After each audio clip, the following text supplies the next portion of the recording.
사랑의 주님, 어미하신 하나님의 말씀 앞에 섭니다. 부족한 종을 세우셨사오니 성령으로 충만케 하사 주님이 원하시는, 주님이 전하시고자 하는 말씀만을 선포하는 이 시간 되게 하여 주시옵소서. 시종을 주님께 부탁드리며 예수 그리스도 이름으로 기도합니다. 아멘. 오늘은 로마서 6번째 시간입니다. 6번째 시간인데요. 지난주에까지 4주에 걸쳐서 죄에 대해서만 얘기를 했죠. 그래서 그 결론이 뭐예요? 우리 모두는 죄인이다. 우리 모두는 죄인이다. 유대인이든 이방인이든 상관없이 우리 모든 인류는 죄인이라는 거예요. 그리고 율법으로는 구원을 받을 수가 없고 율법은 우리에게 죄를 깨닫게 해준다고 얘기했어요. 대개 교회에 오게 되면 교회 성경 하나님의 말씀을 우리가 순종해야 된다는 걸 알아요. 그리고 교회에 오면 왠지 그 말씀대로 순종하는 것이 너무 중요하기 때문에 일단 교회에 발을 디뎌넣기 시작하면 그 말씀을 어떻게든 지키려고 몸부림 좋은 행동이긴 해요.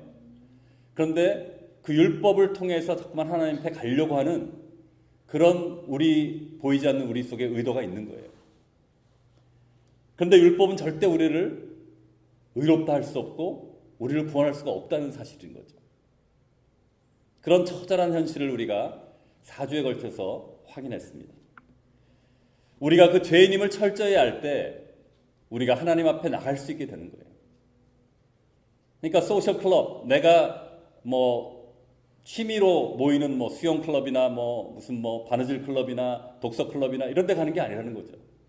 우리가 죄인이기 때문에 그 죄의 문제를 해결하고 우리가 정말 이미 죽었던 죄인이기 때문에 우리가 구원받기 위해서는 예수님을 만나야만 한다는 그 절박한 마음으로 오게 되는 것이 교회고, 그래서 우리가 그런 죄인임을 철저히 깨닫게 될 때 그 복음이 진정한 복음이 되는 거죠.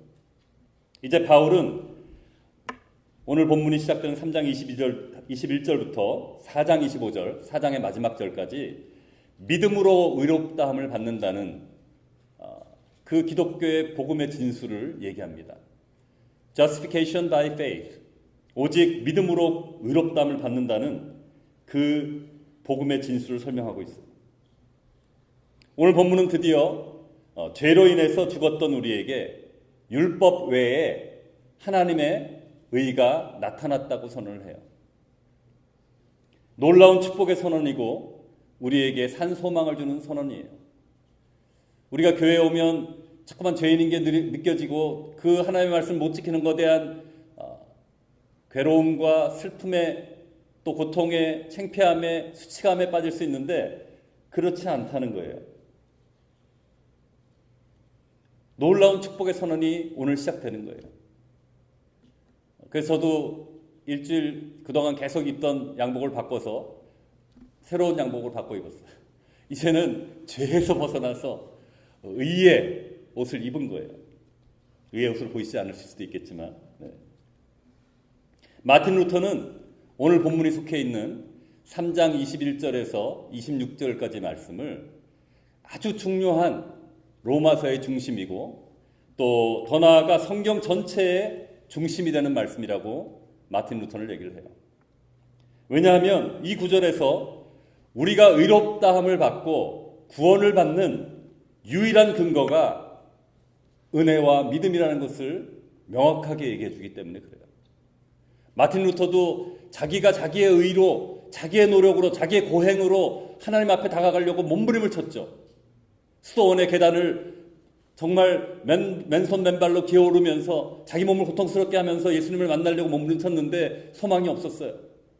근데 이 로마서를 읽으면서 정말 내가 구원받는 것은 나의 공로가 아닌, 나의 고행이 아닌, 나의 노력이 아닌 오직 하나님의 은혜다. 내가 믿음으로 의롭다함을 받는다는 사실을 깨닫는 순간 완전한 자유함을 얻었던 거예요. 그러니까 마틴 루터는 이렇게 얘기하는 거예요. 21절에서 26절 오늘 본문 말씀이 너무너무 중요하다는 거죠. 다음 주에 다루게 될 4장은 오늘 본문이 다루는 내용을 아브라함을 예를 들어서, 성경의 인물인 아브라함을 예를 들어서 더 확대 해석해주는 내용이에요. 그러니까 어떻게 보면 반복되는 거죠.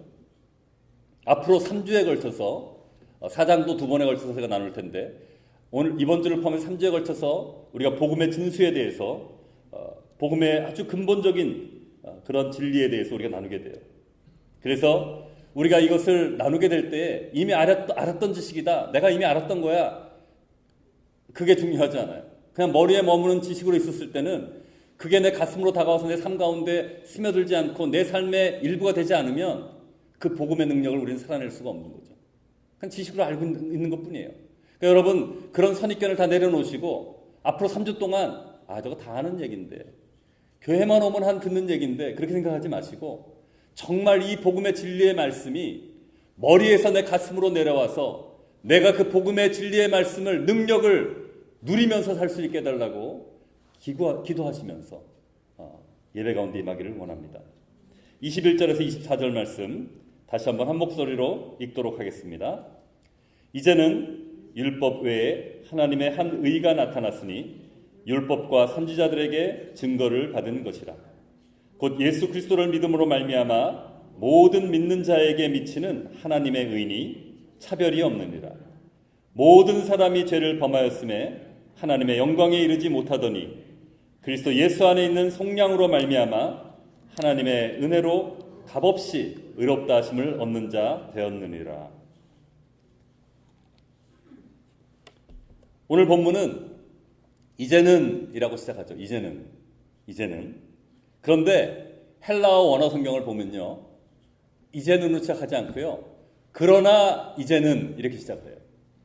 헬라어에서 그러나라는 접속사가 대라는 헬라어거든요. 대라는 헬라어가 있어요. 근데 이 개역개정에서는 그 대라는 그러나라는 접속사를 생략한 거죠. 근데 영어 번역본을 보면요. NIV나 King James Version, NASB 모든 영어 번역본들은 but now 그러면서 but을 써 있어요. but now 그러나 이제는. 그러니까 3장에 걸쳐서 로마서 16장에 있는 무려 5분의 1에 해당하는 그 많은 장을 할애해서 죄에 대해서 얘기했는데 그 율법으로는 구원받을 수 없는데 우리는 죄인인데 방법이 없는데 그러나 이제는 라고 이 선언을 하는 거예요. 죄의 지배 아래 벗어나 구원으로 나아가는 새로운 전환점이 이루어지는 거예요. 죄로 인해서 죽었던 우리를 하나님이 구원하시는 놀라운 은혜가 임하는 것이죠. 그러니까 그러나 이제는 이 두 단어는 너무나도 축복의 엄청난 축복의 말이고 놀라운 소망을 주는 말씀이라는 거예요. 이전에는 죄로 인해서 하나님의 진노 가운데 고통 가운데 교회만 오면 내가 죄를 지었고 내가 죄인이기 때문에 얼굴을 둘 바를 모르겠고 고통스러운 것이 아니라 하나님의 의가 그러나 이제는 하나님의 의가 나를 덧입고 있기 때문에 비록 여전히 내가 죄인이고 죄를 범하지만 그 하나님이 나를 예수 그리스도의 의를 나에게 덧입혀 주심으로 나의 이 안에 더러운 것을 보지 않고 예수님의 의를 덧입어서 나를 예수님의 의를 통해서 보시기 때문에 나를 의롭다 하시는 거예요. 그런 놀라운 축복이 임한 것이죠. 그래서 마틴 로이드 존스는 그러나 이제는 이 두 단어가 성경 전체를 통해서 가장 놀라운 말이라고 얘기를 해요. 그러나 이제는 라고 말씀하시는 이 두 단어가 골로새서라든가 에베소서라든가 다른 서신에도 나와요. 항상 그러나 이제는 얘기할 때는 정말 우리의 죄의 종으로 우리가 소망이 없는 자에서 이제는 정말 소망이 있는 자로 변하는 전환을 얘기할 때 그 단어를 써요. 바울은. 죽음에서 생명으로 절망에서 소망으로 놀라운 복음이 선포되는 거죠. 사도 바울은 비록 우리가 모두가 죄인이고 율법을 통해 구원을 받을 수 없다고 해서 절망할 필요가 없다는 거예요. 만약에 3장 20절로 끝났다면 우리는 절망 가운데밖에 있을 수 없어요. 너희는 다 죄인이야. 너희는 다 죽어야 돼. period. 그럼 우리는 소망이 없는 자입니다. 그런데 그러나 but 이제는 율법 외에 하나님의 한 의가 나타났다고 선언을 하는 거예요. 예수님으로 말미암는 의, 진정한 복음을 선포하는 거죠. 예수님을 믿음으로 의롭다함 받는 놀라운 소망의 선포인 거예요. 이제 바울은 구체적으로 예수님으로 말미암아 우리가 의롭다함을 받는 것에 대해서 설명을 하는데, 첫째는 21절에 보면 그 의는 율법과 선지자들에게 증거를 받은 것이라고 얘기를 해요. 율법과 선지자들에게 증거를 받은 것이다. 그러니까 구약에 보면요, 여러 곳에서 오실 예수님에 대해서 예언을 해요. 아시죠, 여러분? 그죠? 다니엘서도 있고 이사야도 있고, 모든 구약의 성경에는 거의 빠짐없이 예수님이 오실 것을 예언하고 있어요. 지난주에 언급한 창세기 3장 15절이 가장 원시 복음이라 그랬죠. 가장 오리지널 복음이에요. 그것을 필두로 예수님에 대해서 지속적으로 성경은 예언하고 있어요. 갑자기 인간이 타락하니까 하나님이 당황하셔서 임시응변으로 뭔가 구원의 계획을 만드신 것이 아니고, 인간의 타락하실 것을 아시고 창세전에 이미 준비하신 구원의 계획을 말씀하신 거예요. 창세기 3장 15절 말씀을 한번 직접 읽어보도록 하겠습니다. 다 같이 같이 한 목소리로 3장 15절 말씀을 읽겠습니다. 내가 너로 여자와 원수가 되게 하고 내 후손도 여자의 후손과 원수가 되게 하리니 여자의 후손은 내 머리를 상하게 할 것이요 너는 그의 발꿈치를 상하게 할 것이니라 하시고, 아담과 하와가 창세기 3장에서 그 죄를 범하고 나서 에덴 동산에서 쫓겨나면서 하나님한테 책망을 듣는 순간에 나오는 얘기예요. 여기서 너로 여자의 원수가 되게 한다 했을 때, 너가 그 앞구절에 보면, 안 읽었지만 14절에 보면 뱀이에요. 하와를 유혹했던 뱀이죠. 죄를 범하는 순간 이미 창세전에 계획하셨던 하나님의 구원의 계획을 하나님은 선포하시는 거예요. 그리고 지속적으로 예수님에 대해서 예언을 하고 있는 거죠. 그러니까 이 구원 계획은, 예수님으로 말미암는 의는 이미 구약에서 예언한 것이고 이미 우리에게 얘기하신 약속이라는 거예요. 두 번째, 22절 23절에 보면 모든 사람이 죄를 범하여서 하나님의 영광에 이르지 못하였다고 23절에 얘기를 해요. 뭐예요? 모든 인류는 죄인이라는 거예요. 그리고 누구든지 예수님을 믿는 자는 구원을 받는다는 거예요. 모든 인류가 죄인이라는 것은 우리에게 절망이지만, 또 모든 사람이 누구나 차별 없이 예수님을 믿는 자는 구원을 받고 의롭다함을 받는다는 거예요. 거기에 우리의 소망이 있는 거예요.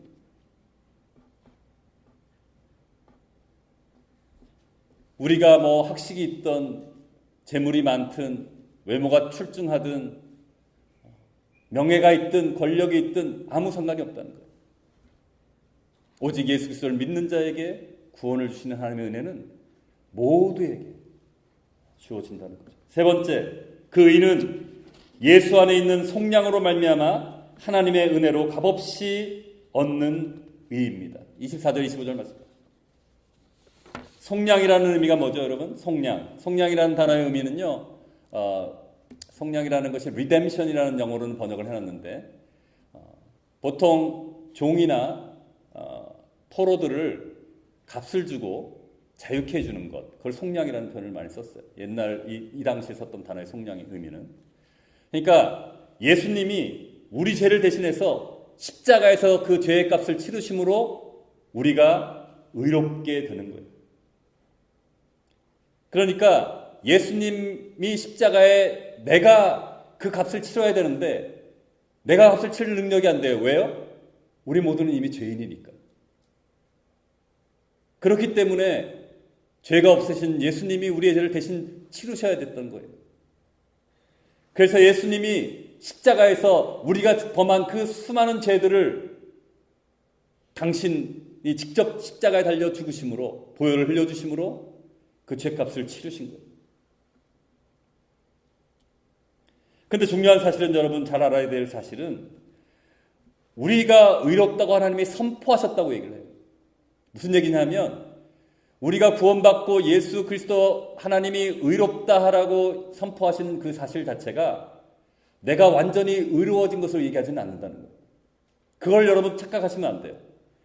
나를 의롭다 하셨으면 나는 완전히 의로운 자가 되었다고 착각하시면 안 된다는 거죠. 우리의 완전한 의로움이 이루어지는 시점은 언제냐면, 예수님이 다시 재림하셔서 White Throne Judgment를 통해서 우리의 모든 행악간에 행한 행위에 대해서 심판을 하시고 우리를 영원한 생명으로 천국으로 인도하실 때 마지막 때에 우리가 완전한 의로움을 입게 돼요. 근데 그러니까 제가 이 위에 겉도리를 벗으면 예를 들어서 내 이 안에 이 지금 마크가 이게 얼룩이고 죄라고 생각을 해봐요. 이렇게 죄가 있어요, 제 안에 이미 아직도. 근데 이걸 덮어 입으면 죄가 보이지 않는 거예요. 예수님을 덧입혀 주신 거예요, 의를. 그래서 하나님이 우리를 볼 때는 예수님을 통해서 우리를 보시기 때문에 우리는 의롭다고 얘기를 하는 거예요. 그러니까 종말에 완성될 우리의 의로움을 그 종말에서 끌어오셔서 현재적으로 내가 예수님을 믿을 때에 의롭다고 선포해 주시는 거예요. 놀라운 은혜인 것이죠.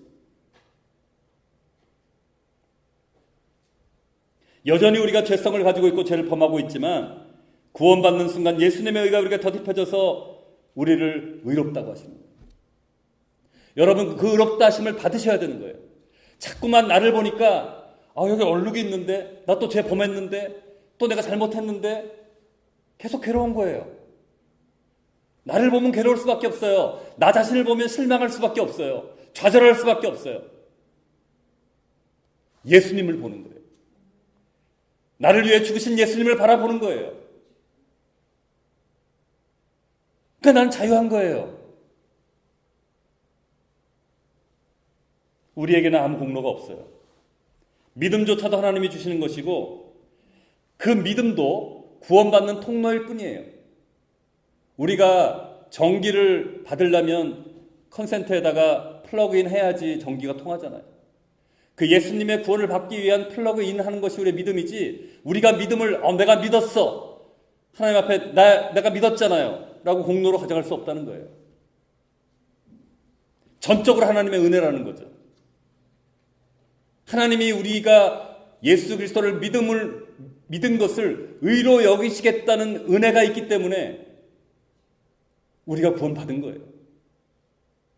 전적인 하나님의 은혜라는 것이죠.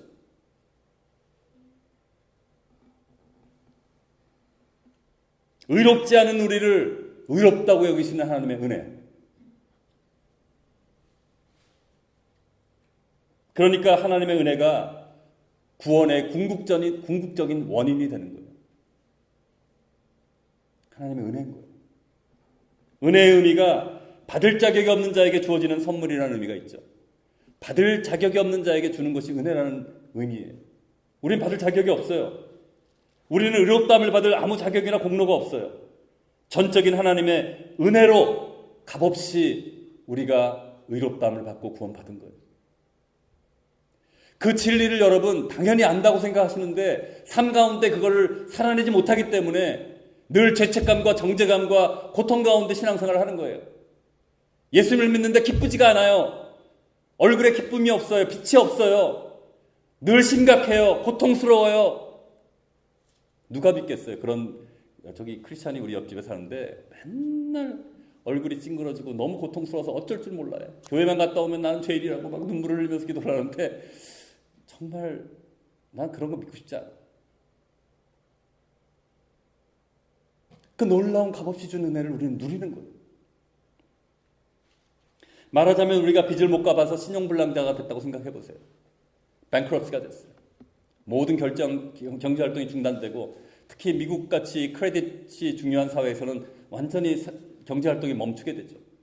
근데 누군가가 그 수많은 빚을 대신 갚아줬어요. 그래서 신용불량자의 상태에서 내가 벗어나서 자유롭게 이제는 경제활동을 할 수 있게 된 거예요. 근데 그 예수님이 십자가에 죽으신 거는 그렇게 우리의 물질적인 채무를 갚아준 거는 비교도 안 되는 지옥에서 천국으로 옮기는 그런 영생을 주신 축복이라는 거예요.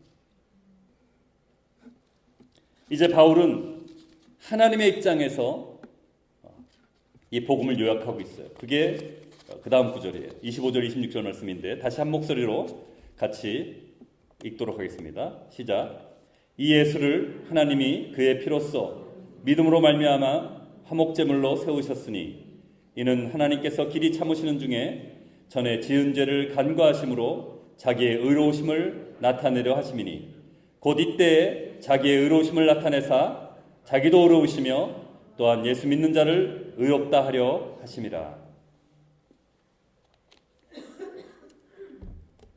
하나님은 사랑의 하나님이신 동시에 공의의 하나님이시기 때문에 죄를 그냥 죄 없다 할 수가 없는 거예요. 그건 하나님의 성품에 어긋나는 거예요.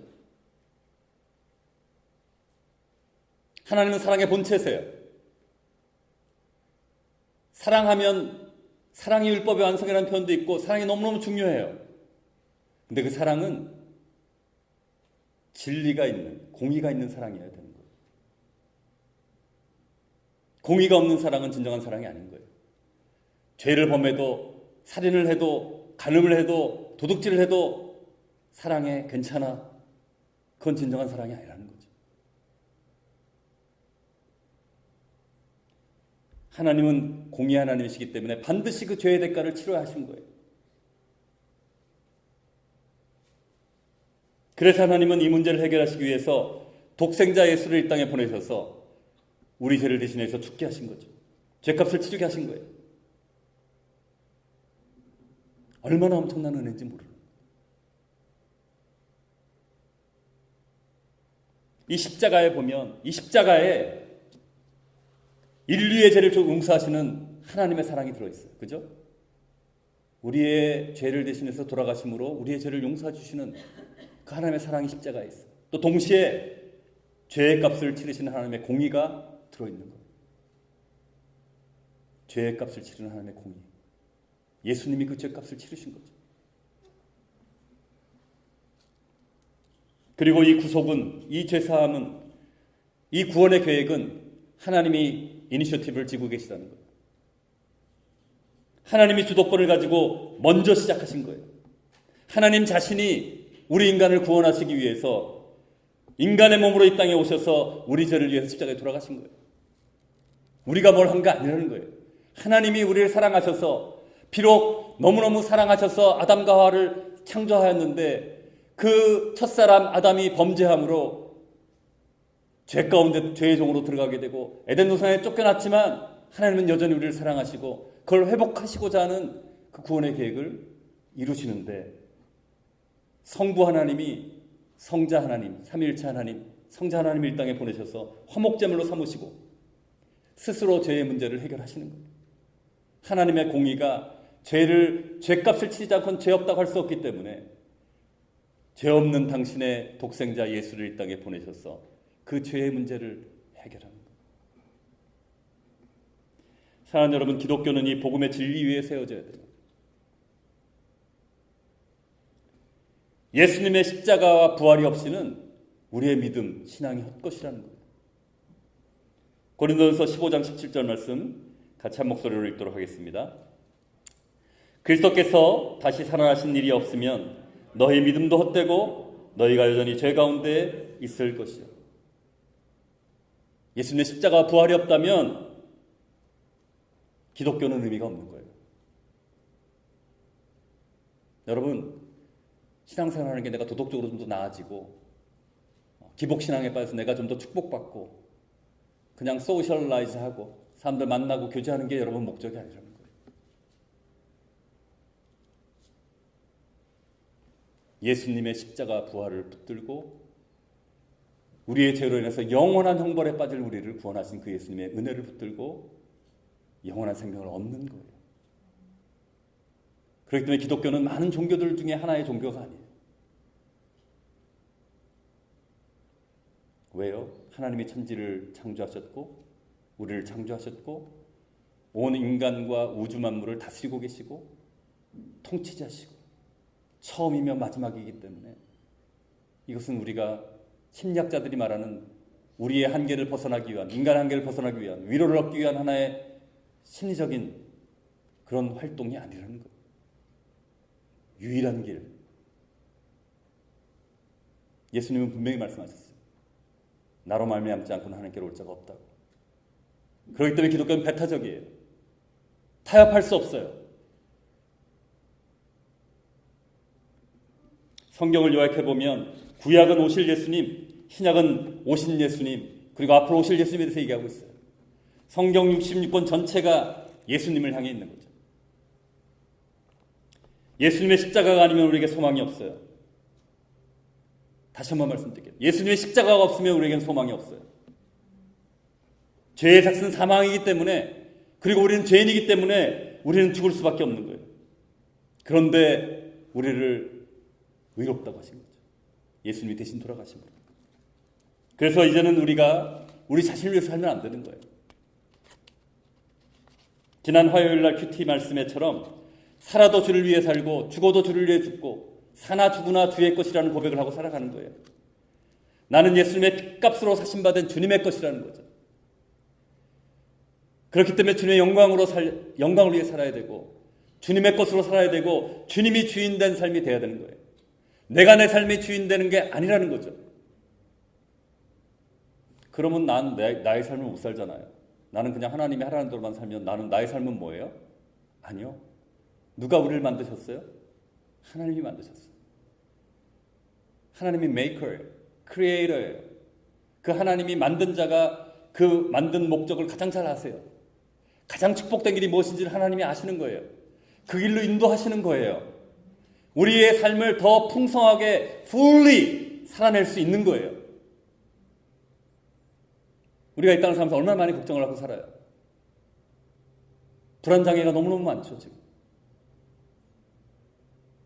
70대가 넘은 많은 한 1000명이 되는 사람들에게 센서스를 한 적이 있다. 미국의 한 리서치 센터에서.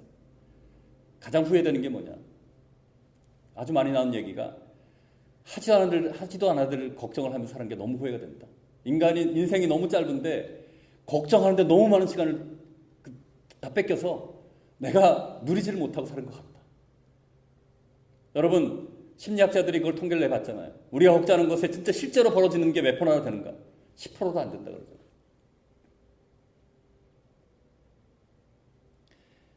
내가 주인이 되어 살아갈 때 우리는 불안하게 살 수밖에 없어요.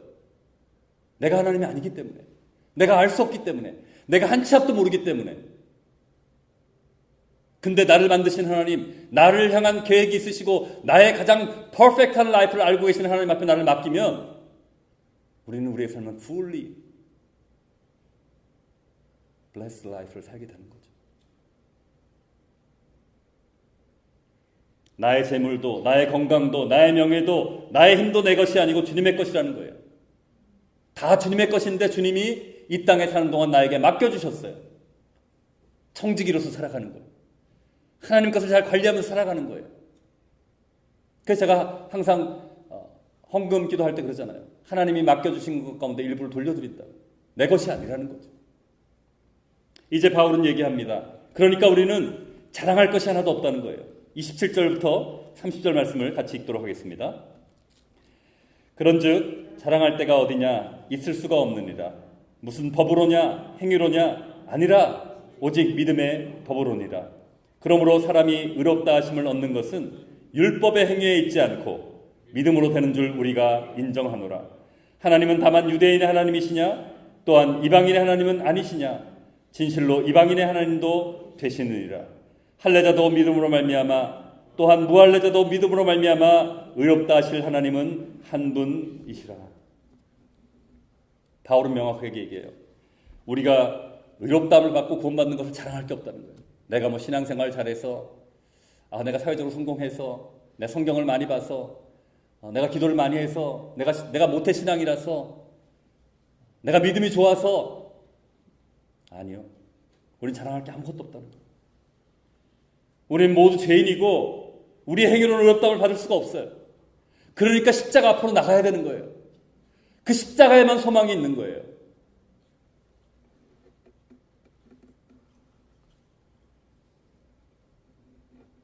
하나님을 떠나서는 우리에게 절망밖에 있을 수 없어요. 뭔가 내가 세상에 잘 돼가고 내가 내 힘으로 모든 걸 할 수 있을 때는 하나님 없어도 될 것 같아 생각해요. 아니요.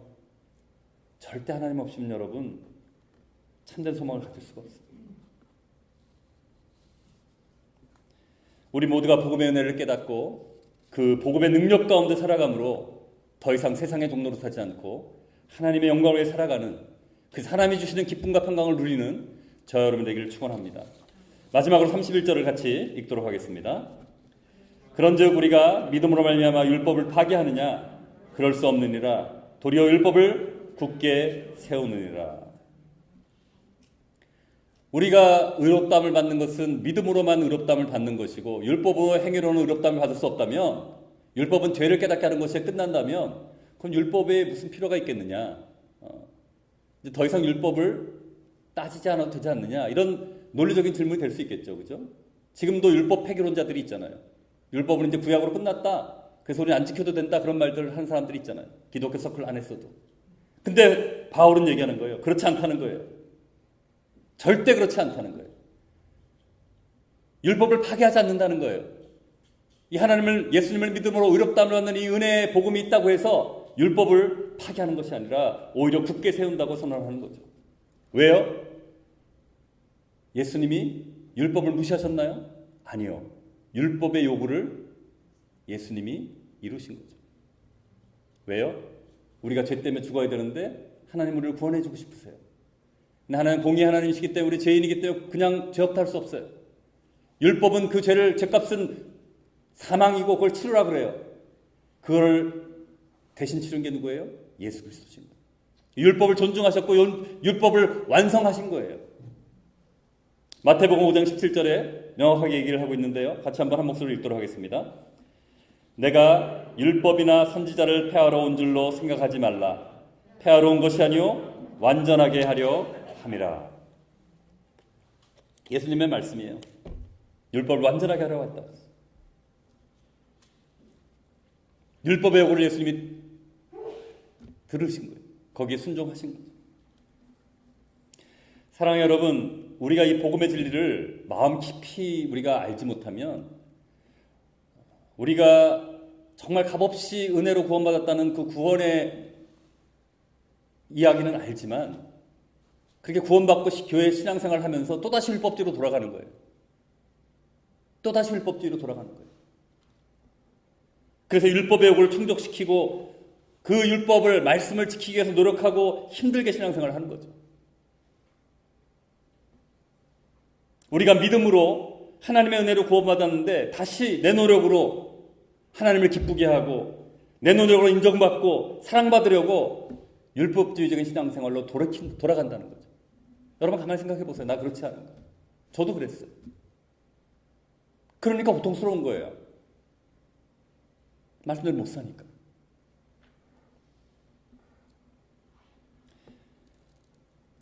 그러니까 신앙생활에 자유함이 없고 계속 힘든 거예요. 우리가 무언가를 더 잘해서 하나님의 사랑을 더 받을 수도 없고요. 우리가 뭘 잘 못해서 하나님의 사랑을 덜 받지도 않는 거예요. 우리는 그렇게 착각해요. 우리가 열심히 사역하고 열심히 일하면 하나님이 날 더 사랑해 주시고 내가 더 인정해 주실 거예요. 또 내가 실수해서 잠깐 넘어지면 하나님 날 미워하실 거예요. 아니라는 거예요. 예수님이 십자가에서 우리를 위해 돌아가셨기 때문에 그것을 이미 게임 셋이라는 거예요. 얘기가 끝났다는 거예요. 우리가 우리 안에는 아직도 더러움이 있고 죄성이 있고 죄가 있지만 예수님의 일을 덧입었기 때문에 하나님을 우리를 보실 때 계속적으로 그 예수님을 통해서 우리를 의롭다고 하신다는 거예요.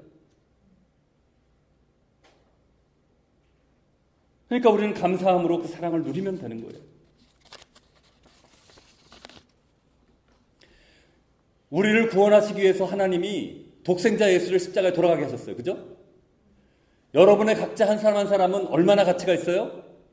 예수님이 생명을 버릴 만큼의 가치가 있는 거예요. 여러분 존귀한 자예요. 여러분은 하나님 너무 사랑하시는 자예요. 여러분이 실수하고 넘어지더라도 그 사랑은 변치 않아요. 아멘? 그 하나님이 그 아들과 함께 다른 모든 것을 주지 않겠냐고 로마서 3장 8장 32절을 말하잖아요. 아니 내 아들의 목숨까지 줬는데 내 다른 것을 못 주겠냐고. 여러분 하나님이 여러분한테 재물 못 주시겠어요? 건강 못 주시겠어요? 다 주실 수 있다는 거예요. 주님을 섬기는 것도 그 받은 사랑이 너무 크고 감사해서 자연스럽게 우리의 사역에 흘러나와야 되는 거예요. 예수를 믿고 교회를 나오니까 너 사역해야 돼. 사역해야지 하나님 인정해줘. 이게 아니라 내가 구원받은 은혜가 너무 크기 때문에 나는 소망이 없는 죄인인데 영원한 한불에 들어가야 되는데 나를 영원한 생명을 주셨으니까 너무너무 감사해서 섬길 수밖에 없고 기쁨 가운데 섬기는 거예요. 사랑받고 인정받기 위해서 억지로 섬기는 게 아니라는 거죠. 그렇게 할 때 우리는 지치고 시험에 들고 번아웃되고 기쁨이 사라지고 남들을 정죄하게 되는 거예요. 그 순서가 바뀌면 안 돼요. 예수님의 십자가 은혜를 먼저 깨달아야 한다는 거예요. 여러분 수백 번 수천 번 들어도 관계없어요. 왜 자꾸만 똑같은 얘기만 하시는지 다 이미 아는 거 여기 하는 걸로 소용이 없다는 거예요. 가슴으로 내려서 여러분이 삶으로 살아내야 된다는 거예요. 우리 모두 예수님의 십자가 은혜를 깊이 깨달아하는 은혜가 임하기를 축원합니다. 내가 얼마나 사랑받은 자이며 내가 얼마나 주님한테 존귀한 자인지를 깨달아 알기 원합니다. 예수님이 나를 구원하기 위해서 십자가에 돌아가신 거예요. 여러분 한번 가까이 계신 분한테 손을 뻗어서 당신은 너무너무 존귀한 자입니다. 한번 인사하면 좋겠어요. 당신은 너무너무 존귀한 자입니다. 존귀한 자입니다. 여러분 잊지 마세요. 여러분 존귀한 자예요. 예수님의 생명을 내어주시면서까지 우리를 구원해 주신 너무너무 귀한 자들이 그런 자부심이 있기를 원합니다. 교만하라는 얘기가 아니에요. 우리는 죄로 죽었던 자들인데 그러나 이제는 예수님을 믿음으로 의롭다함을 받은 자입니다. 그래서 주님을 알지 못하는 자들을 향해 거저받은 그 은혜를 나누면서 잃어버린 자들이 주님에게 돌아오게 하고 또 교회에 상처받고 또 믿음이 침체하고 그래서 교회를 떠난 사람들을 회복하는데 귀한 생명의 통로, 축복의 통로, 복음의 통로 되기를 주님의 이름으로 축원합니다. 같이 기도하겠습니다. 같이 기도할 때 하나님 독생자 예수님을 이 땅에 보내주셔서 십자가에서 우리 죄를 대신하여 죽게 하심으로 믿는 우리를 의롭다 하시고 구원하여 주신 놀라운 은혜의 사랑에 감사를 드립니다. 우리에게 아무 공로가 없습니다. 전적인 하나님의 구원의 은혜에 감사를 드립니다. 하나님 그 십자가의 은혜를 기억하며 우리에게 상처 준 자들 용서하게 하시고 더욱 사랑하고 하나 되게 하여 주시옵소서. 그 십자가의 은혜를 경험함으로 아버지 우리의 신앙생활이 율법적이고 의무적이고 억지로 하는 신앙이 아니라 무늬만의 신앙이 아니라 그 구원의 감격으로 인해 흘러나오는 사랑을 흘려보내는 주님의 통로로 살아가게 하여 주시옵소서. 다 같이 한번 통성으로 기도하며 나가겠습니다. 기도하겠습니다.